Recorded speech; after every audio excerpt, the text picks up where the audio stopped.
जय श्री कृष्णा। षटतिला एकादशी की कहानी। ओम श्री भगवते वासुदेवाय नमो नमः। माघ मास के कृष्ण पक्ष की एकादशी को षटतिला एकादशी कहते हैं। इस दिन भगवान विष्णु की पूजा की जाती है। इस दिन काले तिल और श्यामा गाय के दान का विशेष महात्म्य है। शरीर पर तिल के तेल की मालिश, तिल जल से स्नान, तिल जलपान और तिलों के पकवान की इस दिन विशेष महत्ता है। विधि पूर्वक यह व्रत करने वाले को रोगों से मुक्ति मिलती है और सुखों में वृद्धि होती है। एक समय दालभ्य ऋषि ने महर्षि पुलस्त्य से पूछा, हे महाराज, मृत्युलोक में मनुष्य ब्रह्म हत्या आदि अनेक महापाप करते हैं, पराये धन की चोरी और दूसरे की उन्नति को देखकर ईर्ष्या करते हैं तथा अनेक प्रकार के व्यसन में फंसे रहते हैं, फिर भी उन्हें नरक प्राप्त नहीं होता। इसका क्या कारण है? न जाने वे कौन सा दान अथवा पुण्य वे करते हैं जिससे उनके पाप नष्ट हो जाते हैं। यह सब कृपा करके कहिए। पुलस्त्य मुनि कहने लगे, हे राजन, आपने अत्यंत सुंदर प्रश्न पूछा है। इससे संसार के जीवों का कल्याण होगा। ब्रह्मा, विष्णु, रुद्र तथा इंद्र आदि भी इस गुप्त भेद को नहीं जानते, परंतु संसार के भले के लिए मैं आपको सुनाता हूँ। माघ मास के लगते ही स्नान आदि से शुद्ध हो इंद्रियों को वश में करके काम, क्रोध, लोभ, मोह, अहंकार, ईर्षा, अभिमान आदि त्याग कर भगवान का स्मरण करना चाहिए। पुष्य नक्षत्र में गोबर, कपास, तिल मिलाकर उसके कंडे उपले बनाने चाहिए।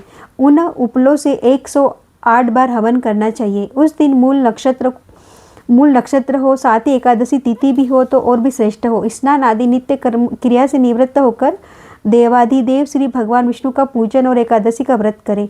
रात्रि को जागरण करना श्रेष्ठ है। उसके दूसरे दिन धूप, दीप, नैवेद्य आदि से भगवान का पूजन करके खिचड़ी का भोग लगावे और भगवान विष्णु का पूजन करके पेठा, नारियल, सीताफल और सुपारी सहित अर्घ देते हुए विनय करें, हे भगवान, आप दीनों को शरण देने वाले तथा इस संसार सागर में फंसे प्राणियों का उद्धार करने वाले हैं। हे पुंडरीकाक्ष, आप लक्ष्मी सहित इस तुच्छ अर्घ को स्वीकार करें। इसके पश्चात जल से भरा हुआ कुंभ घड़ा ब्राह्मण को दान करें। उस समय ब्राह्मण को श्यामा गोड़ तिल पात्र देना अति उत्तम है। तिल स्नान और भोजन दोनों ही श्रेष्ठ है। इस प्रकार जो मनुष्य जितने तिलों का दान करता है उतने ही हजारों वर्ष स्वर्ग में वास करता है। तिल मिश्रित जल में स्नान, तिलों का उपटन, तिल मिश्रित सामग्री से हवन, तिल मिश्रित जल को पीना और भोजन में तिलों का प्रयोग तथा तिलों का दान, यह 6 कार्य षटतिला कहलाते हैं। इसको करने से अनेक प्रकार के पाप नष्ट हो जाते हैं। इतनी कथा कहकर पुलस्त्य ऋषि कहने लगे कि एक समय नारद जी ने भी भगवान श्री विष्णु से यह प्रश्न पूछा था और भगवान ने षटतिला एकादशी का जो महात्म्य नारद जी से कहा था वह मैं तुमसे कहता हूँ। भगवान विष्णु कहने लगे, हे नारद मुनि, मैं आंखों देखी एक सत्य घटना कहता हूँ, तुम ध्यानपूर्वक सुनो। प्राचीन काल में मृत्युलोक में एक ब्राह्मणी रहती थी। वह सदैव व्रत क्या करती थी। एक समय वह 1 मास तक लगातार व्रत करती रही। इससे उसका शरीर अत्यंत दुर्बल हो गया। यद्यपि वह अत्यंत बुद्धिमानी थी, फिर भी उसने कभी देवताओं के निमित्त धन तथा अन्न का दान नहीं किया। इससे मैंने सोचा कि ब्राह्मणी ने व्रत आदि से अपना शरीर शुद्ध कर लिया है और इसको विष्णु लोक तो मिल ही जाएगा, परंतु इसने कभी भी अन्न दान नहीं किया। इससे इसकी तृप्ति होना कठिन है। ऐसा सोचकर मैं एक भिखारी बनकर मृत्युलोक में इस ब्राह्मणी के पास गया और उससे भिक्षा मांगी। वह बोली, हे महाराज, आप यहाँ किस लिए आए हैं? मैंने कहा, हे ब्राह्मणी, मुझे भिक्षा चाहिए। इस पर उसने एक मिट्टी का ढेला मेरे भिक्षा पात्र में डाल दिया। मैं उसे लेकर स्वर्ग लौट आया। कुछ समय बीतने पर वह ब्राह्मणी शरीर त्याग कर स्वर्ग में आई। मिट्टी का दान करने से उस ब्राह्मणी को स्वर्ग में सुंदर महल मिला, परंतु उसने अपने घर को अन्न आदि सामग्री से शून्य पाया।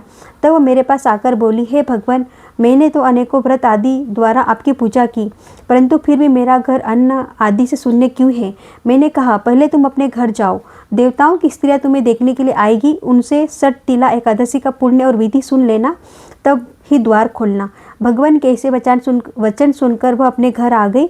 जब देव स्त्रियां आई और उन्होंने द्वार खोलने के लिए कहा तो ब्राह्मणी बोली कि आप मुझे देखने के लिए आई हैं, तो सबसे पहले षटतिला एकादशी का महात्म्य सुनिए। तब उनमें से एक देव स्त्री ने षटतिला एकादशी का महात्म्य कह सुनाया। ब्राह्मणी ने महात्म्य सुनकर घर का द्वार खोल दिया। देवांगनाओं ने देखा कि वह न तो गंधर्वी है और न आसुरी, वरना सांसारिक वृद्धा है। उस ब्राह्मणी ने देवियों के कथा अनुसार षटतिला एकादशी का व्रत किया। इसके प्रभाव से वह देव कन्याओं के समान सुंदर और रूपवती हो गई तथा उसका घर अन्न आदि समस्त सामग्रियों से भरपूर हो गया है। इस प्रकार एकादशी की यह कथा समाप्त होती है। ओम श्री भगवते वासुदेवाय वासुदेवाय नमो नमः। आप सबको भी जो भी कथा पढ़ते सुनते उन सबको 10,000 अश्वमेध देखे के बराबर फल मिलता है। और भगवान विष्णु श्री कृष्ण भगवान जी हम सबके ऊपर भी ऐसी कृपा बनाए रखें। खुश रहिए, मस्त रहिए, मुस्कुराते रहिए।